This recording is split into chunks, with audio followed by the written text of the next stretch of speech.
பாடசாலையின் அதிபர், பிரதி அதிபர், பகுதி தலைவர், சக ஆசிரியர்கள், மாணவ செல்வங்கள் அனைவருக்கும் எனது இந்நேர காலை வணக்கம்.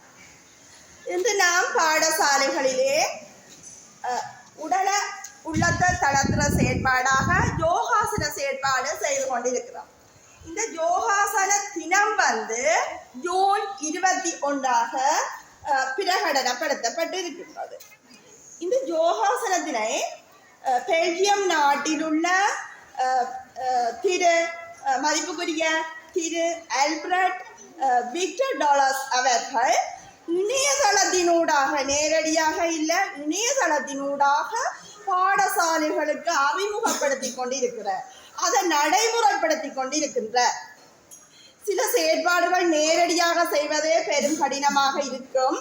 ஆனால் இச்செயற்பாட்டினை, அதாவது இந்த ஆன்மீக ரீதியான உள்ளம் ஆன்மீக ரீதியான ஆரோக்கியத்தை பெறுவதற்கான இந்த செயற்பாட்டினை அவர் இணையதளத்தினூடாக பாடசாலைகள் ரீதியாக நடைமுறைப்படுத்தி கொண்டிருக்கின்றவை குறிப்பிடத்தக்கது. அந்த வகையில் பிள்ளைகள், நாங்கள் இந்த செயற்பாடை செய்யும் போது உள ரீதியான இந்த செயற்பாடை செய்யும் போது இந்த யோகாசனத்தினால உளம் ரீதியான நன்மையும் உடல் ரீதியான நன்மையை நாங்கள் பெற்றுக்கொள்ளணும். நீங்கள் விடியிலிருந்து வழிகிட்டு வருவீங்க, பல்வேறுபட்ட பிரஷர்களோட வருவீங்க. அப்ப இந்த செயற்பாடை செய்வதனூடாக உடல் உள்ளம் நெகிழ்வு தன்மை அடையும். உடல் ரீதியா பார்த்தோம்னு சொன்னா இரத்த சுற்றோட்டம், இறுதி சுற்றோட்டம் பாருங்க. நீங்க கையை தூக்குறீங்க, மடிக்கிறீங்க, காலை இப்படியெல்லாம் தூக்கி போடுறீங்களே, அதனூடாக என்ன செய்யுதுன்னு சொன்னா இரத்த சுற்றோட்டம் சீராக நிகழுது. சில பேருக்கு சீரற்ற தன்மையில நிகழலாம். ஆனா இங்க என்ன நடக்கும்? சீரான தன்மையில நடைபெறும். மற்றது தசைகள், கால்களை மடிக்கும் போது, கையை உயர்த்தும் போதெல்லாம் தசை வலிமை பெறுது. உங்களை அறியாமலே தசை என்ன செய்யுது? வலிமை பெறுது. இதை விட மன ரீதியானதை விட நோய் எதிர்ப்பு சக்தி உங்களுக்கு தெரியாம இருக்கலாம். நீங்கள் ஏனோ தானோன்னு செய்யாதீங்க. நோய் எதிர்ப்பு சக்தி சரிதானே? ஆரோக்கியமான உணவை உண்டா மட்டும் நோய் எதிர்ப்பு சக்தி பெறாம இல்லை.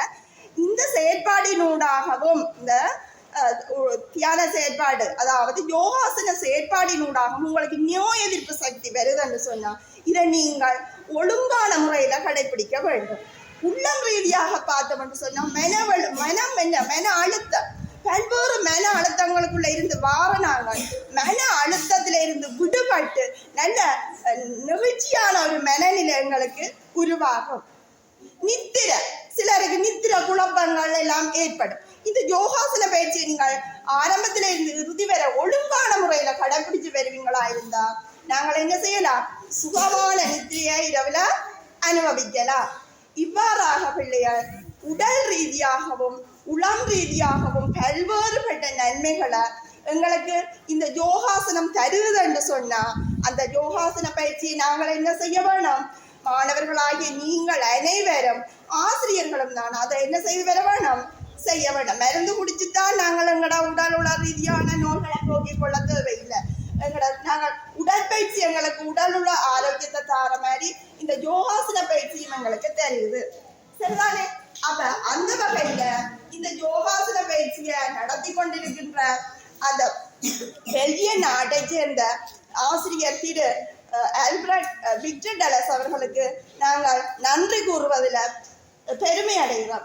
ஏனென்றால் நீங்கள் ஆரம்பத்தில் இருந்து செய்த செயற்பாடு அமைதித்தன்மை எல்லாம் இப்ப அமைதி இன்மையெல்லாம் இப்ப படிப்படியா குறைஞ்சு கொண்டு வந்துட்டுது. இப்ப நீங்கள் எவ்வளவு 75% நீங்க அமைதியா இருக்கிறீங்க, 75க்கு மேற்பட்ட வீதம் உங்களோட செயற்பாடுகள்ல ஈடுபட்டு கொண்டிருக்கின்றீர்கள்.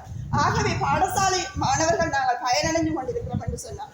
அவருடைய சேவை மென்மேலும் வளர வேண்டும் என கூறி நன்றியும் கூறி சந்தர்ப்பத்துக்கு நன்றி கூறி விடைபெறுகின்றேன். நன்றி.